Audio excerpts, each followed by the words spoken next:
Hi folks, so this is my kind of summary video of the Gaming Through History series and kind of looking at overall the winners and losers as we went through the timelines for the Total War games and the Paradox games. What was who came out on top is within our gamed histories, who fell short of their sort of real world outcome. So, a bit of a sort of conclusion video, okay, and a bit of a review. So we started off in the Roman Republic, Rome 2 and Imperator Rome, two games looking at the rise of Rome, the expansion of Rome from a local and a regional power in the Italian peninsula to a continental power with dominion across much of the Mediterranean coast. But we kind of concluded that in both games, because of the computer and the player's ability to play as factions that could effectively oppose Rome, that the expansion of the Roman Empire to consume the Mediterranean, as it more or less did, um, was very possible to slow and to resist, particularly in Greece. Certain factions such as Thrace, Macedon, Epirus, even in the hands of the player, were able to stop Roman dominion extending to the Greek peninsula, and with that to the Greek territories. And with that being the case, then Roman expansion further east was also impossible. So Anatolia, Levant, Egypt, all remaining independent of Rome all the way to the end of the Republican period. And because of that, we had very strong resurgent empires in the East, empires more than capable of challenging Rome for dominion of the Mediterranean, and particularly the Eastern Mediterranean. So in our timeline, Rome controls the Mediterranean, but is not the dominant power, with Greek states, Ptolemaic Egypt, and Gallic tribes retaining independence. So that was evident across sort of both games. And as such, this is kind of a scrappy little map I threw together of what our sort of alternative Europe might look like in around the year 27 BCE. So at the end of Imperator Rome and at the culmination of the Rome 2 campaign, this is what Europe might look like. So as we can see, Rome has expanded, has been successful in the Punic Wars, has certainly pushed Carthage back, occupies much of the central Mediterranean coast, is a dominant power in the central Mediterranean, but hasn't been able to challenge certain strong factions in Greece, hasn't been able to push further east. So we have Rome as a dominant power in the central Mediterranean. The Celtic Iberian and the Gallic tribes maintain a degree of independence beyond Rome's northern and western borders. Carthage maintain some possessions in North Africa, and Egypt, the Seleucid Empire, remain largely untouched as power players further east, with Thrace and Epirus the dominant forces in Greece. So a very different world to our own. And again, one can, really sort of play with this alternate history of what a world would look like where the Roman Empire hadn't come to dominate the Mediterranean basin, hadn't come to dominate Europe and Anatolia and further east. And then, what that would mean perhaps for the emergence even of Christianity. You could take it as far as, well, if Rome doesn't come to dominate in the Levant, isn't exposed to Christianity, then what does that, does Christianity evolve as a faith to challenge paganism across the Roman Empire? So that then brings us into the medieval period. Now we do jump forward, a fair few hundred years. There's a bit of a gap in the sort of joined up timeline, but that kind of leads into how Europe might have played out, where the Roman Empire and the legacies of the Roman Empire aren't so prevalent, particularly in the East. And what we saw in our playthroughs is that there remain power centers in Italy and Northern Europe. We had the Empire of Britannia. We also had the Empire of Hispania. We also had empires in Arabia. So there are, very significant, powerful players. And in a way, that does line up quite nicely with how our Roman era campaign ends. There are strong empires in Anatolia that might correspond to our Arabian empires, to our mixed faith Arabian empires that we had with the Ashina. Also, without potentially without Christianity spreading throughout the Roman Empire, we have pagan religions, particularly Tengrism, remaining prominent in the East. So, this was something that came through in the Crusader Kings II campaign, the Dulo and the Tengriist faith remaining strong in southern and eastern Europe. And that could well have been the case had Rome not have been exposed to Christianity in the Holy Land, and then spread it throughout Europe. So pagan faith remaining prominent in Greece, in Eastern Europe, and through much of Europe, perhaps. Similarly, we could have the growth of kind of semi-independent empires that have the legacy of Rome. Let's say in the case of the the Empire of Hispania, also the Empire of Italy. These empires that emerged as power centers in Italy, Northern Europe, and sort of the Mediterranean. Some with the legacies of Rome, but others with the legacy of other powerful empires, such as, let's say, the Arabian empires of the Middle East and Anatolia, that draw their legacy more from the longer standing Seleucid and Ptolemaic Egyptian empires. So this gives us an idea of what our Europe might look like in 1500. So we have the Kingdom of Bulgaria in the Middle Era, sort of a bastion of Tengri pagan faith, the HRE, which remains strong throughout the medieval coup campaign. Kingdom of Denmark, kind of representing the success that Denmark had within our medieval II campaign, the Empire of Britannia, Kingdom of France, the Kingdom of Italy, or the Empire of Italia, perhaps, that spans the Italian peninsula and much of the sort of Mediterranean, the Empire of Hispania further east. So this is a successful reconquista that has driven deep into northern Africa, and means that, Hispania, the sort of Hispanic Empire, is a dominant force in the Western Mediterranean. And then in the East, we have those two empires that both reflect our success with the Turks in the medieval II campaign, but also our success with the Ashina clan in Crusader Kings II, and sort of juxtaposed to the south with our success in the Crusader Kings II campaign, but our sort of lessened success with the Egyptians in medieval II. You have sort of a Christian empire of Arabia through the Ottokaran dynasty, and then the sort of Judeo-Islamic empire of Arabia that comes through with the Ashina clan and the Turks. So a very different looking Europe with major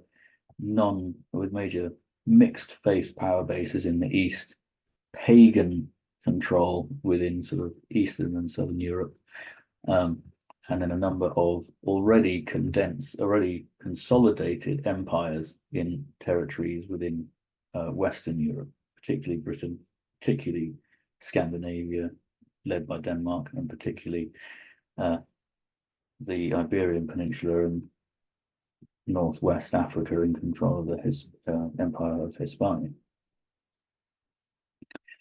So then does this effectively bring us into the early modern period? I mean, I think because of the nature of the games, because of their starting positions, we kind of lose a lot of the relevance, I suppose, because we jump in time. Christianity at the start in the early modern period is certainly consolidated in Europe at the time of the early modern period. There's little scope for the emergence of a pagan faith, of states led by pagans, let's say, in the early modern period, because our history kind of eradicates that, whereas clearly our timeline does give a significant opening for paganism to exist quite prominently into the early modern period.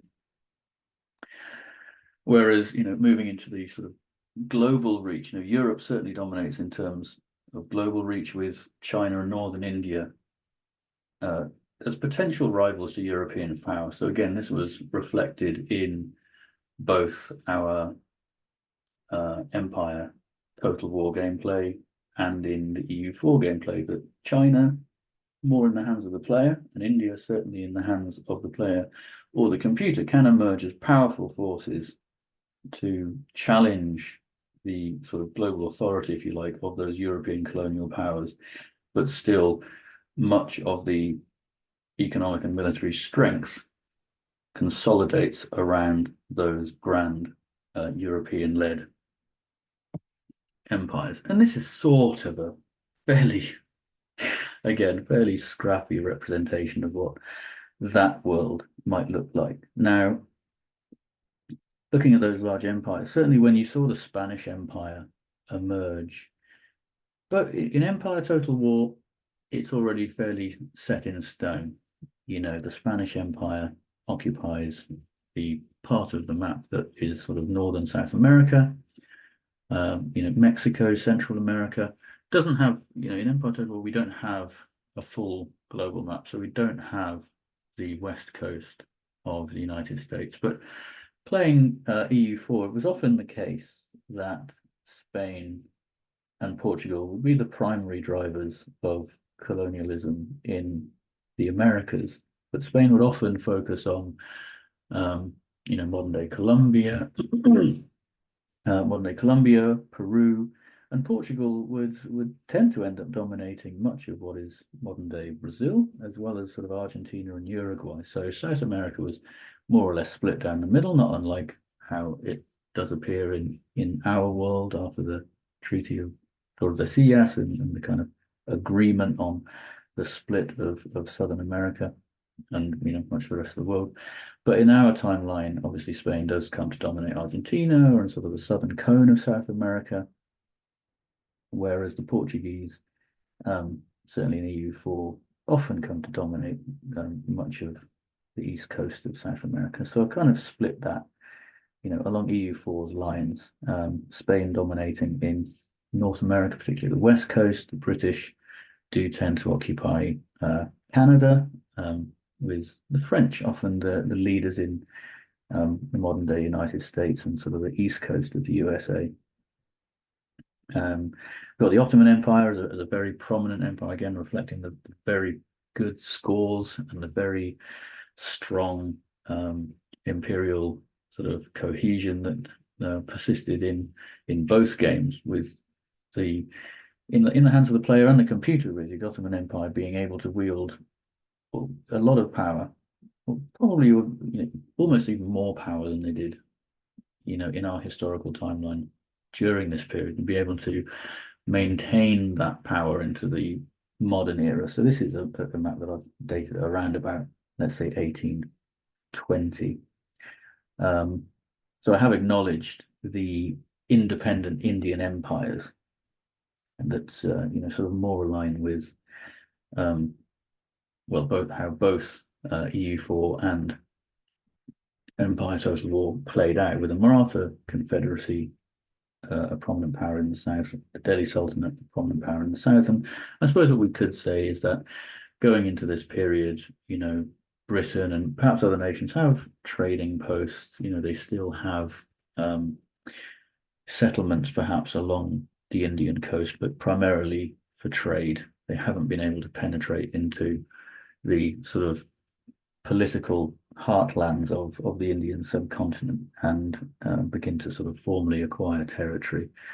We have the Russian Empire, of course, that, as in our timeline, comes to span Northern Europe. I mean, these borders are not at all supposed to be accurate, as you can tell, just a broad interpretation of how the two games might present on a sort of map of our world. Then the Ming Dynasty, persisting, but largely because of my playthrough there, but the Ming Dynasty persisting into the 1800s. What about that? That's quite a sight. What I have included there is a Spanish Australia. Again, in EU4, the Spanish are more often than not, the nation that colonizes Australia. So I've made Australia Spanish, which is very interesting. Obviously, that would be a significant departure from our world. Perhaps not so different. I mean, still an exported European culture, but obviously a Hispanic one rather than a sort of British one. And Britain certainly, occupies areas of Eastern Asia. So I've mixed up the map, mixed up some of the sort of island nations there as Britain sought trading empires. Southern Africa, I've given over to the Brits, with the Portuguese controlling significant portions of the African coast as well, in line very much with how Portuguese expansionism kind of progressed with the development of trading colonies into some formal colonial territories, and then bringing it back to Europe. So we've got some significant nations in there. Again, kind of like balancing out how both Empire Total War and EU4 kind of played out. We have the Polish-Lithuanian Commonwealth, bigger than this probably it would have to be in real life, but I put it there as a significant significant nation in Eastern Europe, as that sort of very, very significant, strategic player there between the vast Russian Empire to the east and the nations of Europe to the west, with Netherlands as a powerful economic and trading center in Northern Europe, Prussia and Austria as the dominant forces in Central Europe, with Austria, a more expanded Austrian Empire that occupies much of the Balkans, with the Commonwealth Empire actually extending coast to coast, as acknowledging the power and strength of the nation as it emerged in both games as a power player that really did control vast territories in Eastern Europe, with that strategic advantage of having coastlines both on the Black Sea and the Baltic Sea. So a departure, certainly a departure from our timeline.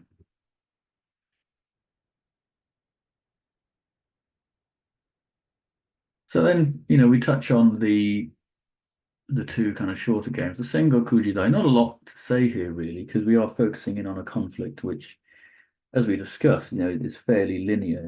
You're in both campaigns of Sengoku and Shogun 2, the games we touched on. You're planted at the beginning of the fusion period, if you will, and you're fighting it out to unify Japan. And as we saw, there were some nations that emerged in both games as more likely unifiers than the unifiers we actually got. So I suppose this is where we can focus. And the Hojo, the Shimazu, the Takeda, and the Chosokabe are factions I picked out as being the more likely unifiers of Japan. Now, as we discussed, kind of both games kind of don't allow you to actually play out unification as it occurred historically. There's just so much nuance to how the unifiers emerged. Oda as certainly one that can emerge. Oda Nobunaga, as a faction leader, that can play out as it did historically in both games. But then the emergence of Toyotomi Hideyoshi, a character that emerges from literally nothing, would have to be a character that an event or a pop-up or something that emerges from pretty much nowhere in the game. And similarly, Tokugawa Ieyasu, he would have to emerge as a vassal or some kind of a secondary faction within the game that emerges later on to unify the whole of Japan and assume the mantle. And so both games kind of had design features that basically prevented the game from mimicking history. But in a way, these then were factions that could do it, both within game and in reality. As we discussed, the Shimazu and the Chosokabe often come to prominence on their respective islands, the Chosokabe on Shikoku, the Shimazu on Kyushu, but then didn't go on to establish themselves on Honshu or really challenge for centralized power. The Hojo and the Takeda, very strong factions at the beginning of the Sengoku Jidai, Takeda Shingen, one of the great daimyo of the period, eventually beaten back and made subservient, and ultimately, not able to challenge for the shogunate. And the Hojo ultimately defeated as well, before they mounted a serious challenge. So departures from history there for sure. But as we say, as I've said, in both of these, in both games, it's the case that you can't really play through history accurately. So this would be a departure from the realities there. How different would these factions have been as leaders of the unification of Japan? Pure speculation, and perhaps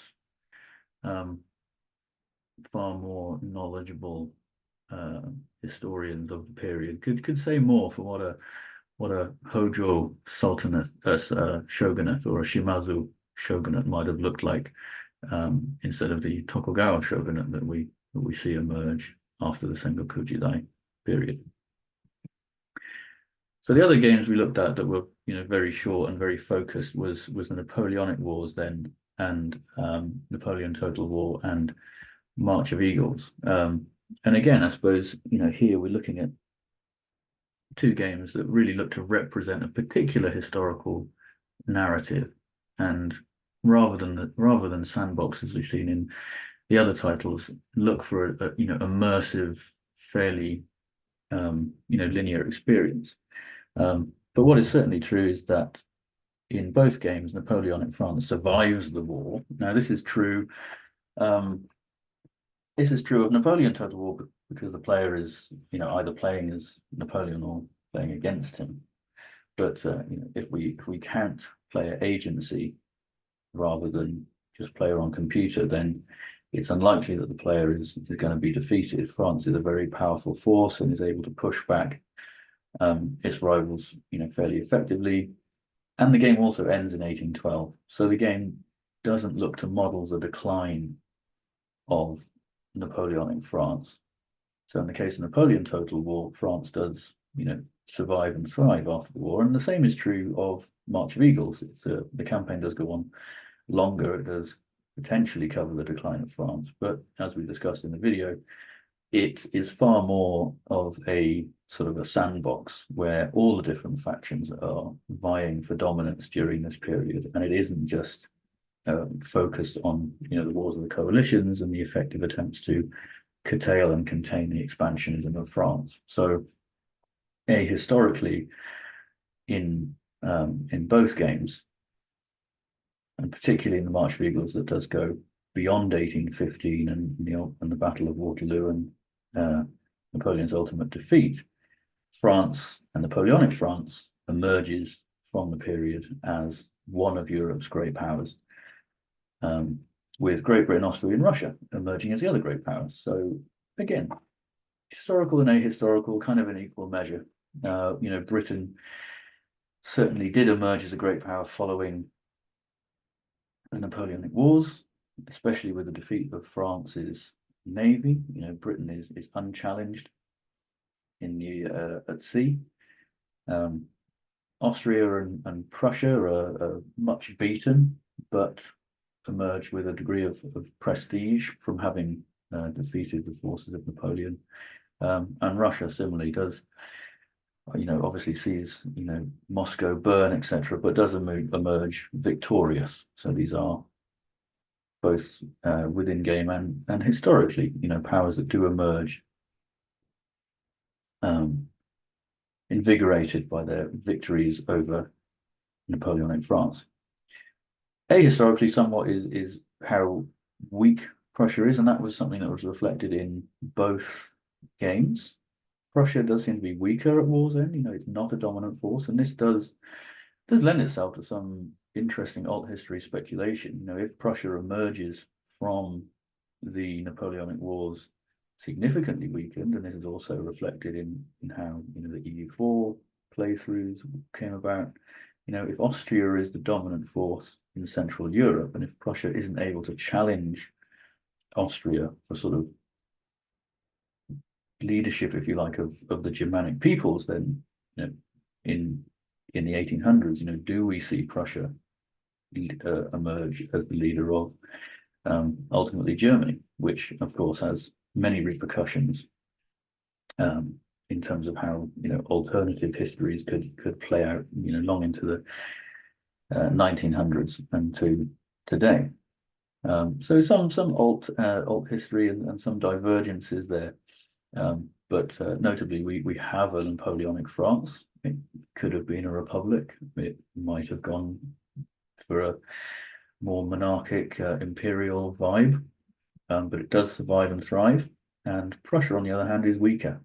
So certainly, if we ended up with a Franco-Prussian War in the 1800s following the Napoleonic Wars in this timeline, France would probably be the dominant force in that conflict.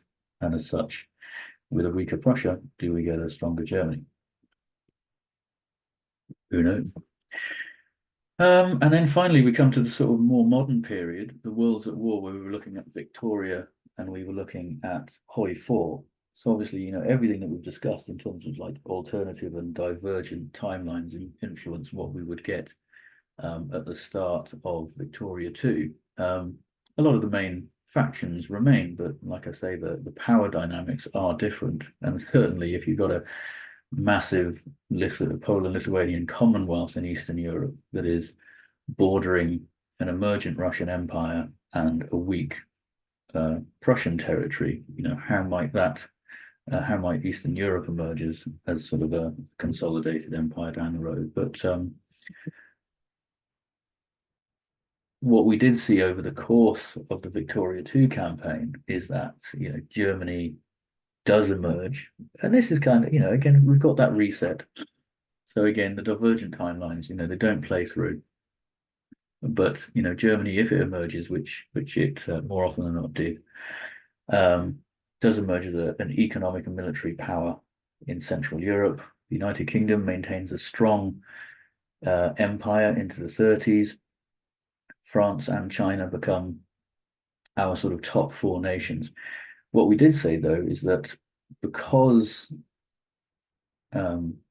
Victoria II does allow the player to more effectively manage the status quo, fascism and communism, kind of extremes of politics, don't emerge in the same way as they do in this time period. So we really don't see the emergence of the Soviet Union. We don't see fascism in Europe. We see many of the sort of Western nations continuing down monarchic lines, becoming kind of constitutional monarchies, just sort of drifting ever so slightly left or right, but very rarely with lurches to fascism or lurches to communism. And as such, we don't get the extremes of politics that mean that in the 1930s we're looking at a world with highly divergent ideologies, with the emergence of the sort of global fascist Axis powers and the emergence of the global democratic and monarchic kind of liberal-ish, allied powers. Like those kind of stark divergences don't occur. But what we do also have is a strong and still coherent Ottoman Empire, which is a very interesting prospect. How would it look if in the south of Europe and throughout the Middle East, you had a truly modern power to compete with Europe? Would that lead to conflict focusing on the Eastern Mediterranean in a different format? Would the Ottoman Empire perhaps become the protagonist of World War rather than Germany? Interesting to explore what a genuine modern powerhouse, rather than the sort of declining sick man of Europe, as was the sort of opinion in our timeline, how that would impact global geopolitics. So this is kind of my map then of the world in 1936. So as we saw, we do have the British Empire, and I suppose because of the decline of the Spanish Empire, we've retaken Australia. so Australia remains a British territory in this timeline. And this is reflective of the great powers, in my Victoria 2 played through. So we do have the United States, but as we saw, perhaps not the industrial power that it was, that it became in our timeline. The British Empire maintaining control of Canada, maintaining control of much of Southern Africa.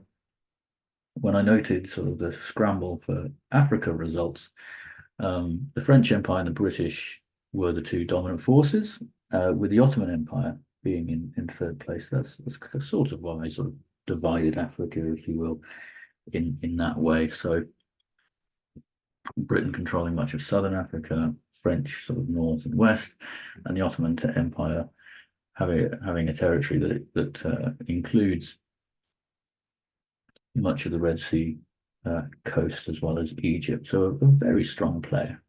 Austro-Hungary, and then Germany in the heart of Europe. Didn't include Russia here because they didn't get into my top 8, but a significant player nonetheless.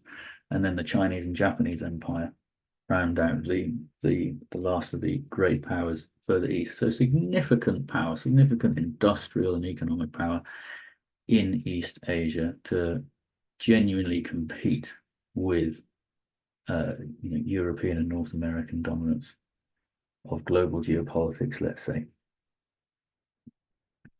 So finally, we come to Hoi 4. And this is our kind of alternative timeline. Remember, we did 2 different campaigns, one with historical AI turned on, the other with historical AI turned off. But in both, either player tried to maintain the political status quo. So in our alternative timeline, we had the emergence of the Commonwealth of Nations. So the United Kingdom managed to basically reform the empire in a sort of federalist model. So far closer relations between the United Kingdom's imperial dominions, and does emerge from the conflict as the world's most prominent military. The United States and Japanese empires become hemispheric superpowers. So in this instance, we had Japan in the alternative timeline. We had sort of a fascist Japan undefeated in war, locked into a fairly persistent conflict, but having registered significant victories in the Pacific and having emerged as a dominant power in that territory. The fascist German Reich, the Reino del Sur, and Danubian Confederation maintained strongest militaries in continental Europe. So in our alternative timeline, Europe is certainly bashed about by the Second World War, but upon its emergence, you have a consolidated British Empire, which is far from our historical timeline, which sees the Second World War basically being the catalyst for the collapse of the British Empire. The United States and Japan come to sort of an uneasy peace where Japan is a dominant force in the Western Pacific, and the United States obviously remains a dominant force in the Eastern Pacific. And in Europe, we have a state of flux and conflict where fascist Germany, a monarchic Italy, and a sort of democratic Austro-Hungarian New Age empire kind of have an uneasy coexistence. And what we do see as well is the collapse of the Soviet Union. And within continental Europe, sort of the Germans, the Austro-Hungarians, and the Italians sort of vie for power in Central and Eastern Europe. Our historical timeline, well, as we saw, it's very possible to play Hoi 4 historically and have it very closely reflect our historic sort of realities. And the war plays out in our historical timeline, very much in line with how it does in our reality, with Germany being undone by Operation Barbarossa and the invasion of Russia, the immense casualties incurred with that invasion lead to the collapse of the German command and their ultimate defeat in Europe. But what we also did see is that the United States didn't enter the war in any meaningful way. And so fighting, particularly in the Pacific, persisted until 1945 1948. The United Kingdom emerges from the conflict with the largest military, again, reflecting the sort of advances of the victor there, with the military expanded and intact. Well, obviously, massive casualties, etc., as we discussed, but nonetheless, not a defeated force that's had its military disbanded. With the United States and the Soviet Union emerging as the sort of the three major powers at the end of the war, with Germany ultimately defeated in 1945 and Japan in 48. So this might be a representation of at least our alternative world. So this is the alternative timeline, obviously. So in Europe, we have the Commonwealth of Nations, and that's now in blue, reflecting the Commonwealth of Nations flag, which has sort of a yellow globe on a blue background. So, Canada, South Africa, territories of Egypt and the Middle East and India consolidated into one. New Zealand as well, but the Empire of Japan has been successful in Eastern Europe, so I've kind of given them as hemispheric control of Eastern. So now we have a Japanese Australia. So Australia really has changed hands quite a lot.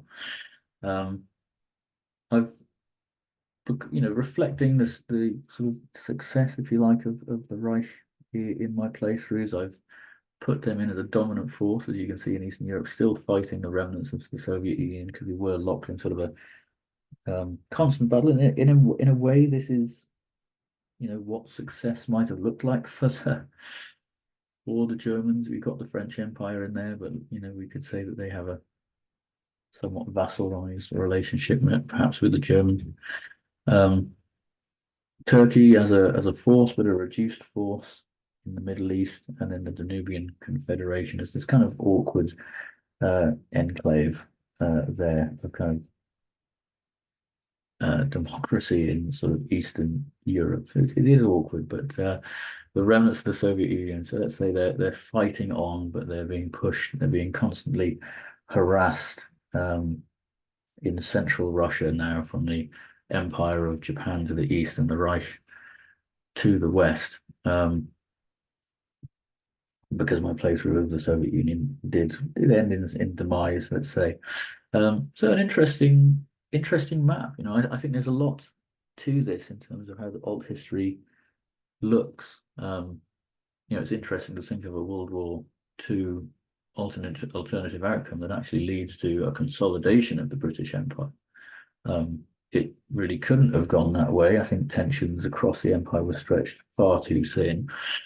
Resources were far too thin and tensions were far too high. But one's head canon could envisage a world where victory in World War II led to some kind of national, imperialistic fervor. And similarly, the German Reich had, let's say, the United States not entered the war in a meaningful way, as it didn't in our playthrough, could well have maintained its strength in Europe, beyond the 1940s.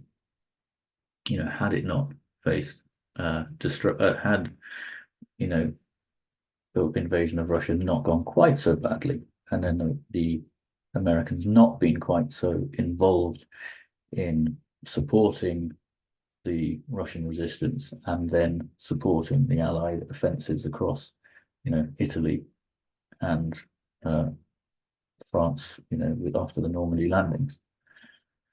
So an interesting alternate world, one that can be explored in a lot more detail. But this kind of brings us then to the end of our historical playthroughs. Here we are. This is the world that we'll be staring back at us. And I suppose, again, it goes to the point that I raised in the video looking at Hoi-4. What would this world feel like? I mean, you are talking about imperial dominion for India and much of the subcontinent, for Egypt and the Middle East. You're talking about fascistic Nazi dominance of Scandinavia, Eastern Europe, and much of sort of White Russia. We're talking about similar fascistic dominance of East Asia by the Japanese, persecution throughout the east coast of China. It's an interesting world, but I can't imagine it's any prettier than the one we live in currently. So, yeah, a vote for reality, I think, as we look at this, a vote for reality that doesn't include significant imperial dominion, doesn't include significant fascist dominion, um, and doesn't include some kind of perpetual war in sort of central Russia. So, yeah, tick in the box for the real world, folks. So, just to sort of bring it all together, then, winners and losers. Well, as we go through, on the left, we've got the winners, on the right, we've got the losers.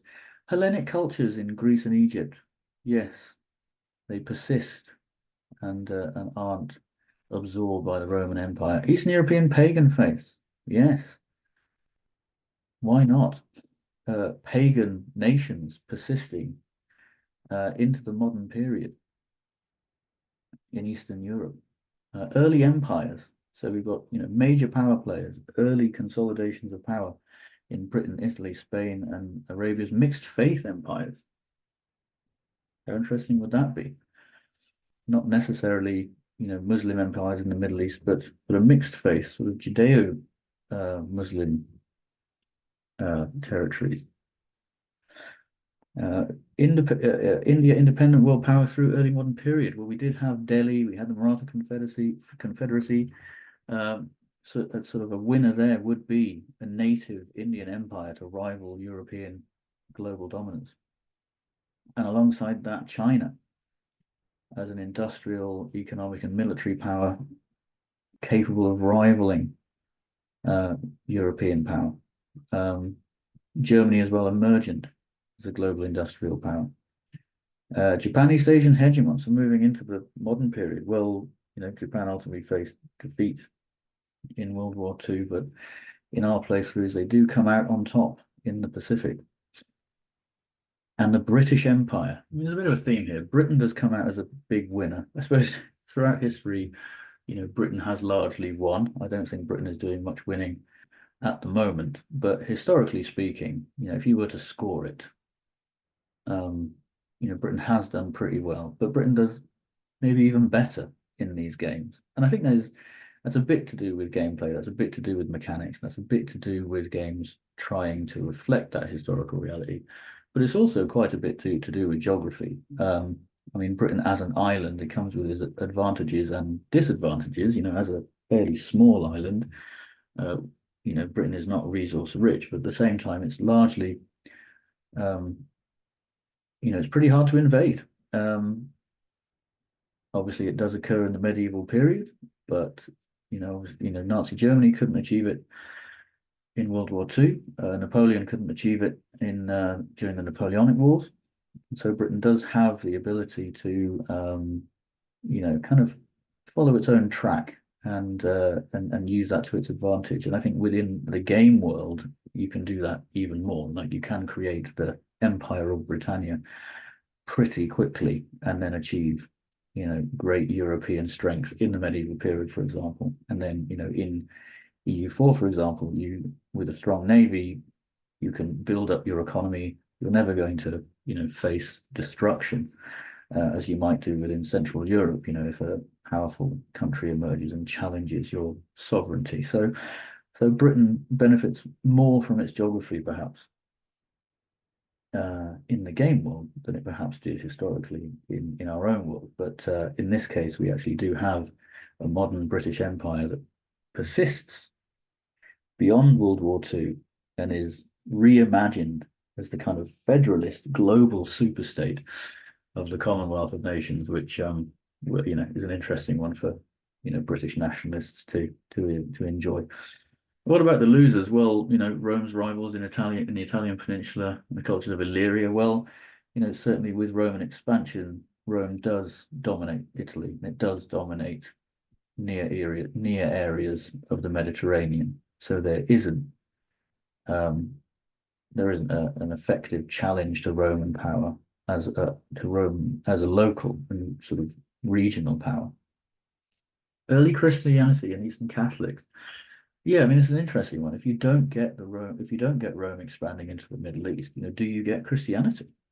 It kind of lends itself to the success of paganism that we see sort of in the medieval games. Obviously, the two aren't connected, but would Christianity have been transported across Europe if it weren't for the Roman Empire? Highly unlikely. So, would we have a pagan world? Would we live in a pagan world? And obviously, with that comes the Eastern Catholics. We'd basically not, without a Roman Empire, you wouldn't have a Byzantine, without a Roman Empire in Constantinople and Anatolia, you wouldn't really have a Byzantine Empire. So, what would be a fate of an Orthodox Church? So, neither could really exist if Rome didn't expand throughout the Middle East. Islam remains prominent world faith, but does not control Iberia, Middle East, or North Africa.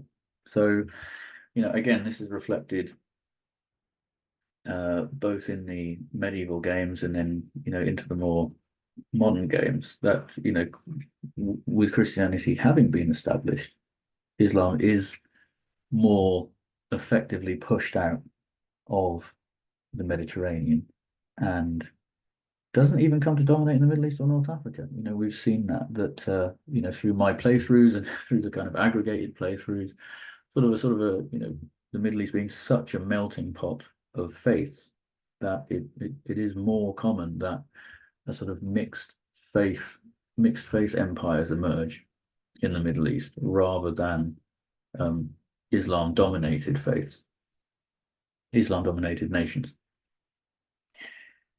Now, coming to sort of Victoria too, as we've discussed, we don't get that extreme of politics. The status quo kind of persists. So we have sort of democratic monarchies persisting through much of the world. We don't get the lurch to the left of communism. Communism does not establish itself in Europe, and the Soviet Union does not persist after World War II. So we don't really get the emergence, but then also we don't really get Soviet Union after World War II, and that's largely my fault. Having such a dreadful playthrough as the Soviet Union. And then in terms of losers, so Spain, Portugal, France, and Britain retain imperial influences in Americas, Africa, and Southeast Asia. So, for winners come losers, and with a persistence of European empires into the modern era, and we simply don't have those same independence movements. We don't have those independent nations. And with Spain, Portugal, France, and Britain retaining imperial influences, then yes, the domination of overseas cultures by European empires continues into the modern era. Maybe we'd have a glorious federalist empire under the Commonwealth of Nations, or would we have a highly oppressive, centralized regime, something more akin to INGSOC in 1984, with Britain as the seat of empire rather than just airstrip one, but nonetheless an oppressive form of sort of monarchic fascism. Who knows? But nonetheless, with vast global empires, undoubtedly become some form of oppression for those that seek independence. And then finally, I thought I'd end on this one, another loser, historical total war question mark, because this is something that I've sort of thought about throughout the series. And admittedly, I haven't done myself many favors here by scoring a lot of the Total War games as 6 out of 10, but I put a little loopy arrow there against Medieval 2 because I think that's certainly a game that I've scored very highly and probably could come down a knock or two. But what's interesting is that the user scores, you kind of don't have a correlation between the sort of historical scores that I've given and the user scores. Empire that I scored fairly highly comes down the list, and I've thrown Thrones of Britannia in there because it's one of those Total War games that was kind of heralded as one of the more historical Total Wars. It's not in the series. I haven't scored it. I haven't really played it very much. I didn't really get into it. But there's another one down the list, a more historical Total War that achieves just a 5.5. Now, at the very bottom, you've got Rome 2 that I didn't score very highly for its historical fidelity, but I did choose to play over Rome 1 because it was more historical. Rome 1, a game that would certainly have a pretty low score for its historical fidelity, would no doubt be, users will have a user score higher up the list. So there just isn't really a correlation. Sort of the more history that goes into Total Wars, it doesn't really reflect on more success or greater reception by its audience. But what I found quite interesting, and this wasn't in any way, designed by myself. This is just something that came out when I sort of decided to have a wee look at the numbers, is that there is a direct correlation on the other side. So for Paradox games, there's a direct correlation between my historical score and the user score. With the highest scoring games for the historical score that I've given them coming out higher in terms of user score, and it's an absolute direct correlation, which I found incredible. So another loser, perhaps, of this games reflecting history process might have been historical Total War games, because it looks like for Total War game developers, they may well have been learning that the more history that goes into their games, the worse they're received. Whereas for Paradox, they might well have been learning that the more history they put into their games, the better they're received. And that does seem to have played out with how the two studios have gone about developing their overall offerings. Paradox has stuck and continues to stick to quite in-depth historically inspired games, whereas of course Total War, as we discussed, didn't push their timeline on any further, stopped innovating, if you like, after Napoleon. Total War didn't wish to progress into the modern period and explore more of modern warfare and what that might look like in the Total War world. Reverted to more fantastical settings where they could be more creative and not feel obliged to create historically inspired mechanics. And so perhaps another loser, if you will, through this process has actually been fans of historical Total War games.